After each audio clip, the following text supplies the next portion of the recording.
Hello and welcome to a review on the first two unofficial practice games for 2023. It's George from FTTV, and yeah, we'll discuss Hawthorn versus Geelong and Gold Coast versus Essendon. So I find watching these games, watching practice games, I'm sort of just looking for specific players that I might want or not want to pick and whatnot.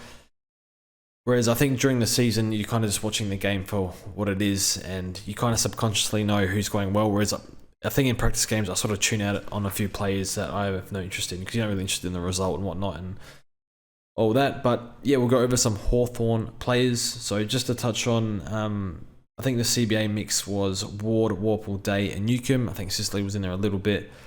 So that was interesting. So we'll touch on those, touch on some rookies, and yeah, I think we'll start off with, I think first player is right there, James Sicily. So don't really need to talk about your premiums too much, just make sure they look good, healthy.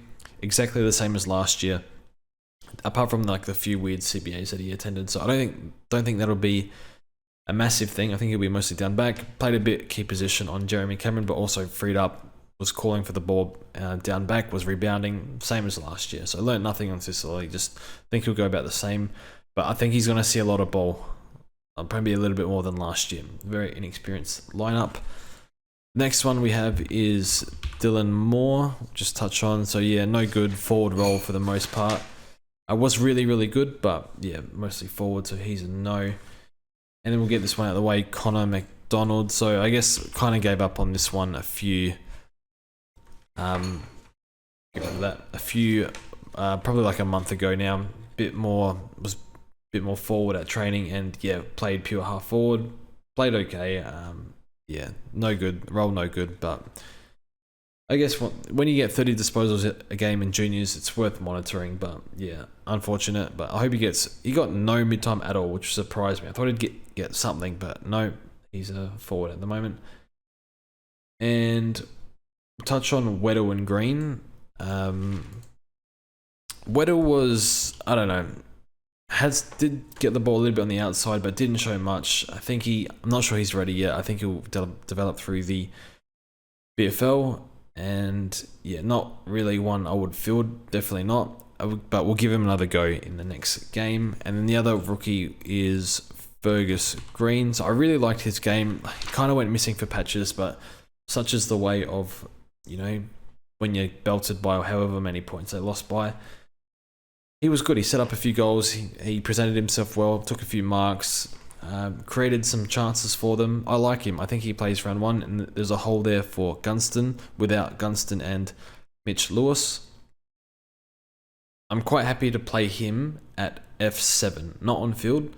But he's probably my favourite forward rookie at the moment. So I guess the role isn't great, but a lot of the forward rookies' role isn't great at all. So we'll see what else we get. But I thought he was okay for the limited chances he got. But yeah, being on a likely bottom team, it's going to be kind of rough at times. So I don't want that on field, but he looked good to me.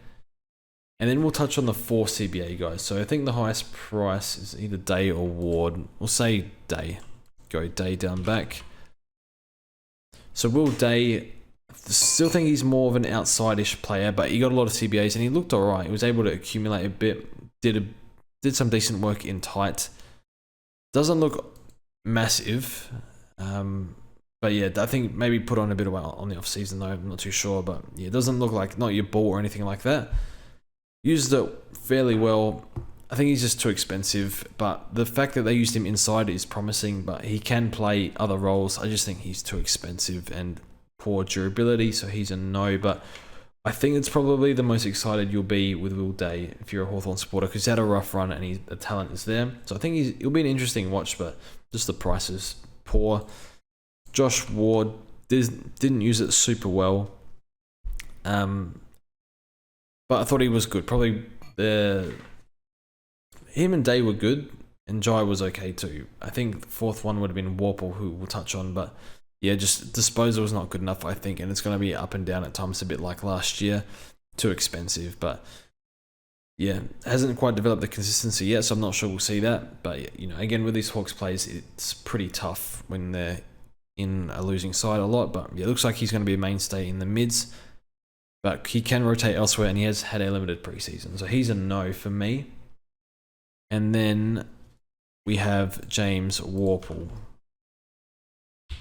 I don't really need to speak about Newcomb. I don't think he's a pick, but he looked okay. Warple's an interesting one. So he's a bit cheaper in other formats, but for this format, his stoppage work was good. His ability to win the ball, even spreading after the contest, was very good. Was able to get his hands on it a fair bit, but he butchers it. He hacks it a lot out of stoppages, and yeah, outside of the contest, or when the play's a bit open, doesn't seem to do a whole lot. Maybe he gets a little bit involved in handball chains, but yeah, just I think his ceiling is capped as a player, and I'm not sure Sam Mitchell will like that. So he's a slight worry. Just I think the disposal's the main thing. So I don't know if he's the future of that, and I think on that performance, I would have Day, Newcomb and Ward ahead of Warple for the CBA rotation. But I do think he's an older body in there, so I think that he'll play round 1, but I don't know if he'll hold his spot or be a sub if his disposal like that continues. So that's the Hawks, boys. So out of these players, who am I picking? I got Green at F7, and that's about it. I don't mind Sicily. I'm not sure Weddle plays round 1. I think he's got a bit of development. Like, he can play so many different positions. He needs a lot of practice in the VFL, I think. So that's that. So we'll get to Geelong now. So Geelong's a bit more interesting. So the mids, I think with Geelong, you can kind of see where the game's heading. They have so many versatile players. You don't know what player is going to play where every game, apart from a few of the, like a Stewart, will be down back, and you got your forwards. But in terms of like your flankers and your midfielders and your wingers, they can all kind of play everywhere. We saw Bose start at half forward, go into the mids a bit. Swapped with Danger, who went half forward. You got Holmes can play half forward. You can play wing. You can play inside. There's just so many players that can. Duncan didn't play today. He can go. He can play anywhere as well. So you got blitzers. The list is endless. So it's hard to get a read on a lot of these players on how much mid-time they're going to get. But I think we'll start with Stewart. He was fantastic. I guess my issue with Stewart is he never plays 22 games. But yeah, he was fantastic. Closing speed, exceptional. First full preseason in a while for him. And yeah, just intercepting everything and just made it look easy. Although Hawthorn probably did make it easier for him. But yeah, he's far too good. He was far too good today. And that's exactly what you wanted to see. Him look really good. The next player I have is... There's two big ones. I think Bose and Radigalia. So I think we'll get straight into those two. So Jack Bose is the next one. So my opinion on Bose was I was not bullish on him at all. Just because of what I saw from him over the past year and a half. He got dropped to VFL, but he's had injuries. So in 2021, after he lost his rebounder role, played a bit more shut down and did a hammy and then just never really got going. Came into 2022, was having a good preseason. Shoulder dislocation, and we see with players like a Nat Fyfe all those years ago, once you do your shoulder, it takes a long time to get back to your best. So did his shoulder, played in the VFL. I think one game he had maybe 40 touches, or it might have been the year before, but never really got going last year, out of favour, no mid-rotations for him. And he was, that's why he's priced at what he is, 277k. He just didn't have a great year, but I've got to remember coming off the shoulder. His performance was really good. Now, I understand that it's against Hawthorn, but I thought inside he was good. His pressure was good on the inside. He spreaded well from the contest. He was able to get the ball on the outside a fair bit as well. So good inside game, good outside game, although it's hard to tell. I guess it's against Hawthorn, very inexperienced midfielders. So I want to see him again, but I was very encouraged by his performance despite the fact that he started at half forward and then went into the mids. I didn't see much of him after halfway through the second quarter or second part, whatever they want to call it, eighth. But it was a very encouraging performance, and I think he needs to be very high on the radar for next game. So he's one that kind of fell off my radar a bit, but I wanted to see something, and he's jumped way back to the top. So he's... I've thrown him in my team for now. I hate to be too reactive, but if you can get nearly 20 touches in a half, and you're 277k and you're fit and firing, it's hard to resist because he's very, very cheap. So I need another game to be convinced, but yeah, he was the one change I made to the team today. And the second change that I made to my team was Isava Radigalia. I also took Sam Flanders out for Radigalia. We'll get to that soon. So Radigalia was good. I think you got to remember he's a key position defender. So he's not going to be calling for the ball. You get some spoils, you get some intercepts, but you're going to have some bad games there. But I guess he could be a bit of a De Koning or Paddy McCartan. Maybe reach, not necessarily 350, 370k, but maybe a bit under that. So I think he can make 150k. He provides ruck cover. I have seen a few in the Discord are keen on Radigalia R2. They think they've found the answer. I think you could, now that Jack Henry seems to be out for a while, but we'll monitor that. Maybe that means there is a spot for Radigalia.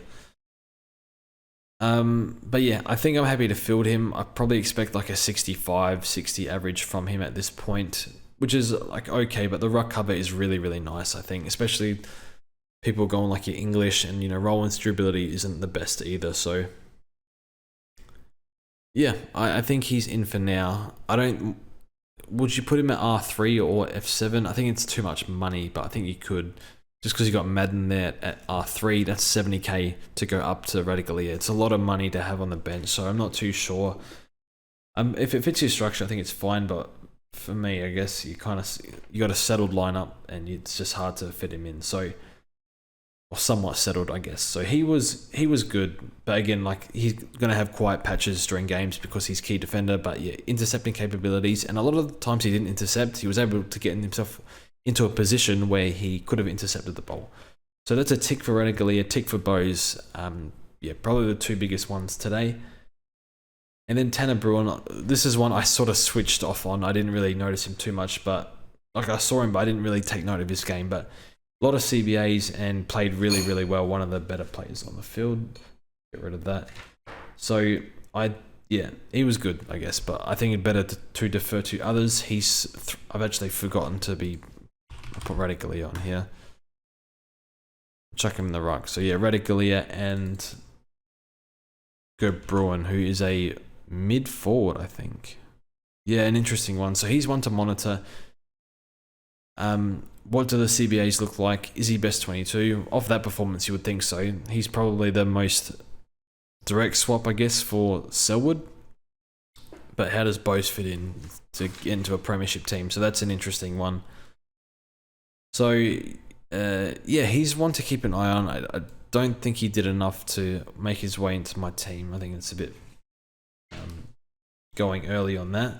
Just not quite sure what it looks like going forward. But yeah, one to monitor, I guess, but very expensive. So would need it at that price. Needs to do 85 absolute minimum. Probably needs to do 90 actually. And yeah, I have no idea if he can do that or not. So yeah, one I don't have the best read on, to be honest. And then the other one, Max Holmes, he got a fair few CBAs. I thought he was solid. Got the first few clearances, I think. So yeah, I think he's just too expensive. 360. I think it's hard to take him over, or it's hard to take him over Hopper or Sheed when you know that they've done it in the past. So he's a no, but worth watching. High ceiling, high talent. So those are my notes for those two teams. Yeah, Geelong looked really good, and yeah, their forward line's unreal. The defense is good, and just the way they move the ball is just unbelievably good. So they're going to be tough to beat this year. And now we'll get to Gold Coast versus Essendon. So I was probably a bit more invested in Gold Coast players here. And can I just say, Jerome Whittler in the ruck, outstanding. So I didn't need much convincing on Wits because he's been my R2 for a fair while since English's first injury. But he was fantastic. I even saw him take a mark on the wing, which he doesn't usually do. He doesn't get much outside ball. He did split his time with Ned Moyle in the ruck, so I think Wits would have spent a fair bit of time on the bench to give Moyle a run. And Moyle was okay. I thought he had a nice play where he bursted from the stoppage, but you got King, you got Chol. Does Casbolt even fit in that team? I don't know. I don't know how they can play both of them. So I don't see them both playing in the same team. But yeah, Wits was fantastic. Aggressive in the contest. Follow-up was good. A little bit of improvement on the outside game. Lots of hit-outs to advantage, which was good. But it wasn't the hit-outs to advantage I was really worried about, because he was playing against like Nick Bryan, a little bit against Draper, a little bit against I think somebody else, I can't remember who, but really, like massive tick for Jared Witts. And I guess they're premiums. You don't need to look too much into it, but for pre-season, I think that's probably the underrated thing compared to last year. So yeah, before this game, my R2 would have been Radicale or Witts, tick to both, but I still think it's a bit too risky, Radicale R2 for mine. Just because if things go wrong, then you're in a really tough spot. You need 2 trades, and maybe you need to get rid of a premium to get out of trouble. So I'm not sure I want to run that risk, and I'm more than happy to pay 600k for Witts, which a lot of people are not happy at all and are looking for injury-prone players with sharing ruck duties, but not for me. So Witts, big tick, get him in. Big Jerome looked fantastic. Yeah, it wasn't so much his work. It wasn't so much his hitouts, which you know he's going to do well in the hitouts regardless. Always been a high hitout player. But yeah, it was a little bit better around the ground, and just the intensity was really, really good from him. Follow-up work was really, really good. Just really happy with his performance. See how he goes again, but yeah, I didn't really need to see too much to be convinced. The next one is Flanders. So their first mid-rotation was Rao, Anderson, Swallow, so already alarm bells there. And I guess maybe it was a bit of a pipe dream. I thought Flanders did so well in the VFL in the midfield. Maybe they give him a chance. Swallow's getting a bit older. Not sure Davies is much good. Maybe they get get Flanders 30-40% CBAs. I don't think he attended a single one. So he came straight out for me. Is it reactionary? I don't think so. Just because if the role's not there, then it's not there. And the fact that they played Swallow and Davies in the middle is a bit of a concern, which just means there's more mouths to feed in that midfield. Took wasn't even playing as well. So he came straight out, but he played really, really well. Kicked a few goals, kicked a pretty wild goal, a hat kick out of midair. It was really nice. And yeah, rotated on a wing, played mostly half forward. Sometimes he was more forward, sometimes he pushed up to stoppage. So it was just I think that's where the game's heading, just more versatile players like Geelong are doing at the moment. So he was very good, but for fantasy purposes, it's a no from me. But yeah, you'd be very happy if you were a Sun supporter and you watched him play. So Anderson and Rao. Anderson's pretty quiet. I didn't notice him much. Did notice Rao a bit more. I don't really have much to say on these two players. I don't think they're relevant. Although Rao has a ceiling in him, but I don't know what his ownership is. And I've kept forgetting to put these players in. Who did I just talk about? So Flanders, chuck him in the mids, I guess. Flanders and Anderson. Yeah, he didn't do a whole lot, but I'm not really considering Anderson and Matt Rao. So yeah, I wouldn't worry too much about those guys. Yeah, just too pricey for. I guess you might like Anderson. You're not going to take too much out of this sort of game, but I guess we have lots of good alternatives. At a bit more at the price. So yeah, he's a no from me. And yeah, it's not really going to talk about Swallow. And then Charlie Constable down back. So this is an interesting one. So he was able to accumulate a little bit. He didn't do anything special, but he did most of the basics well. He had one kick where I think he was trying to hit someone along the boundary line and it just missed by a mile and the kick ended up going backwards and rolling out of bounds. So that was a poor kick. But yeah, his groundwork was pretty good. His intensity was good. And yeah, took a few kick-ins, which is really encouraging. So he's one I would like on the field, but it's worth noting that Weller could be back by round 3 or 4. Early recovery from the ACL. They must be doing something different up there with ACLs at Gold Coast. But yeah, it was encouraging. And I think he's going to be hard not to start. 34%. Just because of the ceiling. And even if he gets dropped, I think it's worth the risk.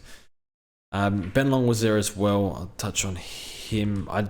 With Long, his scoring history at halfback is very up and down. He's got a big ceiling, but he's got a terrible floor. So he's a no. Don't trust him. And the Gold Coast Suns they don't seem to be a high scoring fantasy team since about halfway through 2021, I want to say. And that's all from the Gold Coast. As we can move on to Essendon. I think the first thing we need to speak about here is Darcy Parish. I was pretty negative. I did the review of members' teams yesterday, and I was pretty negative on Darcy Parish, and it's less to do with Parish as a player and more to do with the fact that he has soft tissue history from last year. Had a small interrupted preseason around Christmas or January or something, but it's been flying since. Priced at 111, does have that injury game that we were subbed, I want to say early second quarter last year due to a calf cork. So he is technically underpriced, but he looked really good. I guess my concern was, what does the midfield mix look like? Do they use Perkins more? Do they use Cordwell more? Do they use Setterfield a bit more? But he was the main man down there. And if you look at Essendon's clearance numbers from 2021, no one has many clearances. And then you look at Parish and it's like 8 or 9 or 10 every game. And yeah, that was probably the case again today. Lots of clearances for Parish. Looked good. His work off the ball was really, really underrated. I think his way, the way he can transition is, I guess, criticism of him has been that he doesn't do a lot defensively, but yeah, he can spread really well nonetheless. So he covers the ground well is basically what I'm trying to say. So that's why he can bob up for so many disposals. But yeah, lots of handballs in there. So, and lots of clearances. So he was good. And if you were keen on Parish, this game did nothing to discourage you. So I guess tick for Parish.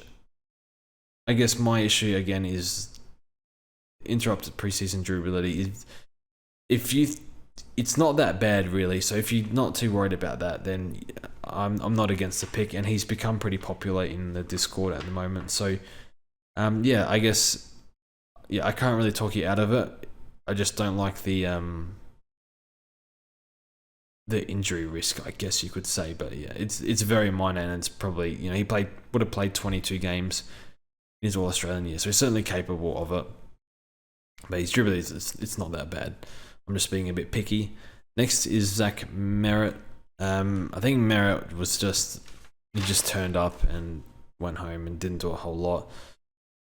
Was probably busy earlier and then didn't really see much of him after that. So this game just means nothing for Zach Merritt, I think. I'm not sure what the CBAs were. It was around the ball a fair bit.